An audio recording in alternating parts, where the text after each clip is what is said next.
Buenas tardes, mi nombre es Luis Fernando Rodríguez, mi número de matrícula es 219-0535 y hoy les estaré hablando sobre los textos académicos, sus propiedades y cómo producirlos.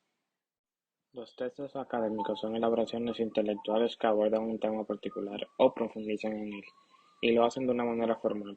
El ámbito donde se emplean los textos académicos es la academia, es decir, aquellos espacios donde se adquiere y difunde conocimiento formal sobre determinada disciplina.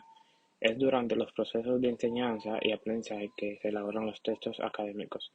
Ello se hace con el objetivo de comunicar, difundir e intercambiar conocimiento, así como discutir acerca de este. Los autores de este tipo de textos suelen ser estudiantes, profesores e investigadores. Características. Si hay algo que caracteriza a un texto académico es que este es el resultado de la realización de un trabajo intelectual llevado a cabo sistemáticamente. Para su creación no bastará con las ideas que nosotros podamos tener, sino que necesariamente tendremos que consultar diversas fuentes. 5 propiedades de los textos académicos. Claridad. La función fundamental de la lengua es la comunicación, y la claridad es condición indispensable para que se efectúe una comunicación eficaz. Originalidad. En comunicación lingüística no es fácil delimitar la frontera entre lo original y la imitación. Naturalidad. Ser natural es exponer las ideas sin rebuscamiento ni artificios. Es cultivar el estilo acorde con su personalidad y con la situación del ejercicio real o potencial. Coherencia y cohesión.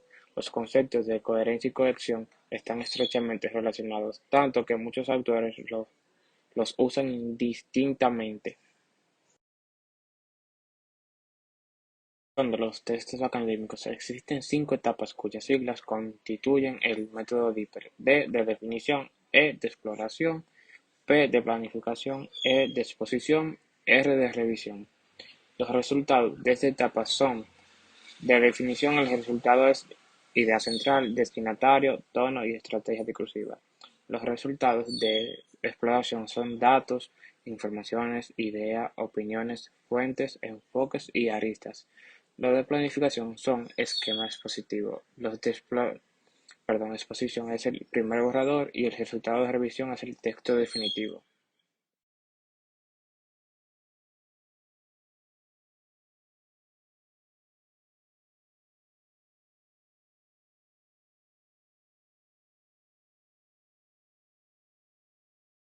Muy buenas, mi nombre es Richo Valles y hoy les estaré hablando sobre los modos de estructura que tienen los textos académicos, los cuales son el texto narrativo, el texto argumentativo y el texto expositivo. El texto narrativo es un tipo de texto el cual relata o cuenta una historia que pasó o que puede pasar. Este tipo de texto es el que más utilizamos en nuestro día a día cuando queremos comunicarle una historia a alguien o contársela. Este tipo de texto puede estructurarse de dos maneras diferentes, de una manera interna y de una manera externa. La estructuración externa del texto narrativo puede ser de diferentes maneras, tales como secuencias, párrafos, capítulos, entre otros, las cuales ayudan a dividir lo que es el texto narrativo, y esto va a depender de su género. Algunos géneros destacados pueden ser el género de acción y género de drama. La estructuración de manera interna de lo que es un texto narrativo nos permite organizar mejor el contenido de este texto. Este se divide en tres partes, las cuales son introducción, desarrollo, desenlace o final. En lo que es la introducción vamos a ver lo que es una pizca de este material y nos da la bienvenida a lo que es ese texto. En el desarrollo el autor narra lo que pasó o lo que quiere transmitir, y en el desenlace este lo que hace es que da un cierre a la hora de explicar este texto. También cabe destacar de este texto que se puede dar informaciones, se enumeran los hechos y se dan datos acerca del texto en el que se va a hablar. Ahora vamos a seguir con lo que es el texto expositivo. El texto expositivo es aquel que ofrece al lector información detallada al respecto sobre un tema de interés, con el objetivo de informar sobre hechos, datos o conceptos particulares. Este texto puede utilizarse también en ámbitos científicos, educativos, jurídicos, sociales o periodísticos. La estructura del texto expositivo consta de tres partes, las cuales son la introducción, el desarrollo y la conclusión. La introducción se encarga de introducir el tema a lo que es el lector. Esta principalmente se encuentra con definiciones sobre lo que es el tema. También tenemos lo que es el desarrollo, que este es el contenido, la información específica de lo que es el tema en sí. Y tenemos una conclusión, la cual es la manera de cómo el autor concluye con lo que es el contenido ya impartido. Para culminar, vamos a seguir con lo que es el texto argumentativo. El texto argumentativo tiene como principal objetivo dar sustento a la tesis formulada por el autor mediante la exposición coherente y lógica de justificaciones o razones que tienen como propósito persuadir o convencer al lector sobre un punto de vista predeterminado. También el autor trata de dar una solución a la problemática ya planteada en este tipo de texto. La estructura del texto argumentativo consta de 3 elementos o partes, las cuales son la tesis, el cuerpo argumentativo y la conclusión. La tesis es la idea fundamental en la que se basa el autor, puede aparecer al principio o al final del texto. El cuerpo argumentativo, aquí se empieza a argumentar sobre lo que es la tesis ya mencionada y se toman en cuenta diferentes puntos relacionados a la misma. Y ya para terminar, la conclusión recoge un razonamiento lógico de la argumentación ya explicada y es muy importante que este razonamiento sea acorde al texto y no pierda la coherencia.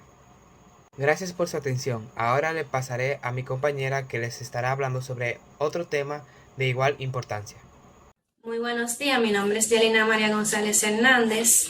Mi matrícula es 1210923 y hoy les estaré hablando sobre qué es un mapa conceptual.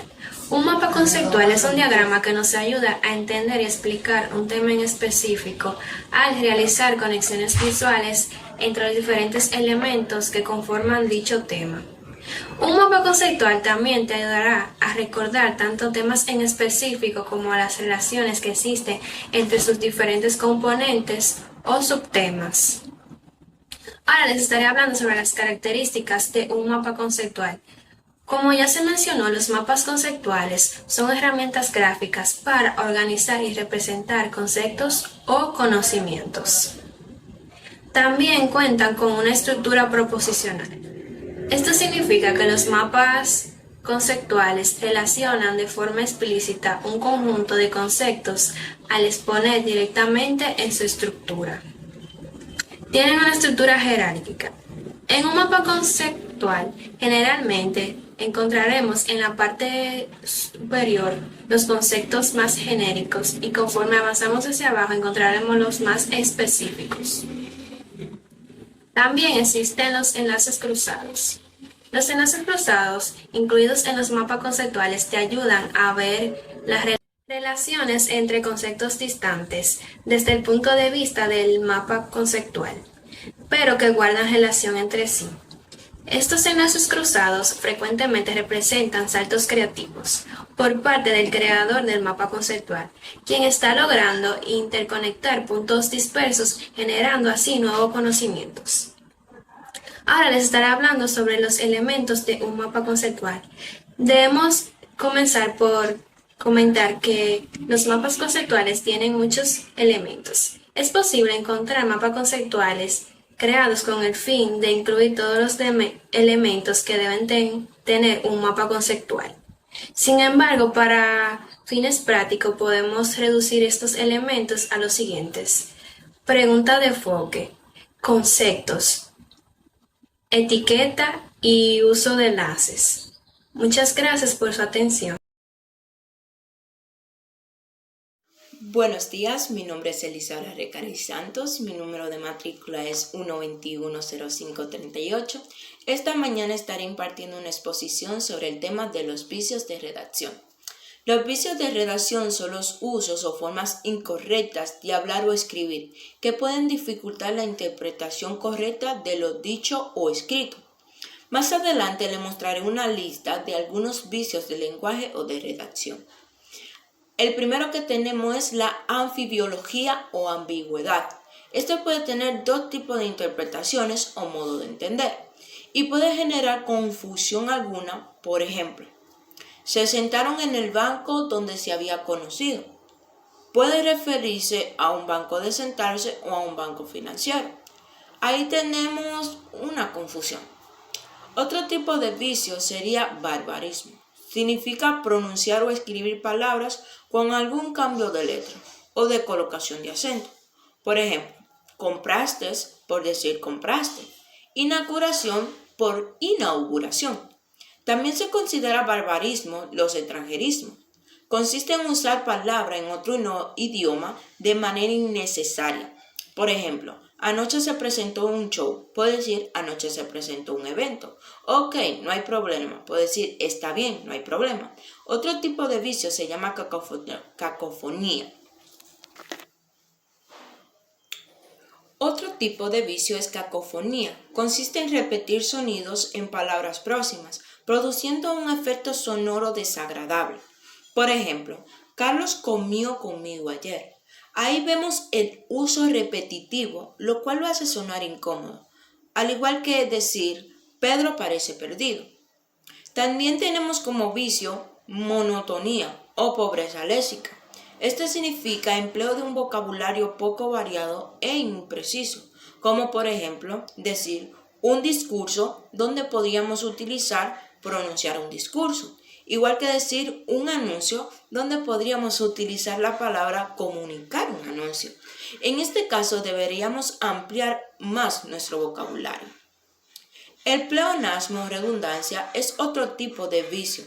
Este consiste en el empleo de palabras innecesarias como subir arriba, bajar abajo, entrar adentro, salir afuera.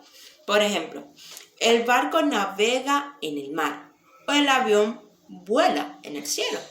Estaríamos utilizando palabras que no necesitaríamos. Tenemos otro que se llama solecismo. Este consiste en una oración construida incorrectamente, con errores sintácticos, mal orden de las palabras, uso incorrecto de preposiciones y de pronombres, y muchas otras cosas más. Dicho más fácilmente, expresiones con errores de concordancia. Se encuentra lejos nuestro, por decir se encuentra lejos de nosotros. Sufre de diabetes, donde podríamos decir sufre de diabetes correctamente. Hace años que no lo hago, por decir hace años que no lo hago. De conformidad a lo establecido, de conformidad con lo establecido.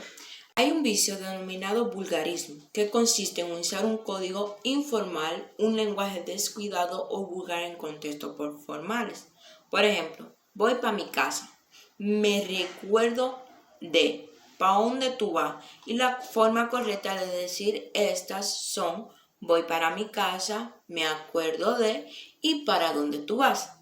Estos son algunos de los vicios de lenguaje o de redacción que utilizamos hasta inconscientemente, ya sea por nuestra cultura o por donde vivamos. Espero que hayan podido captar lo que quise transmitirles y muchas gracias por su atención.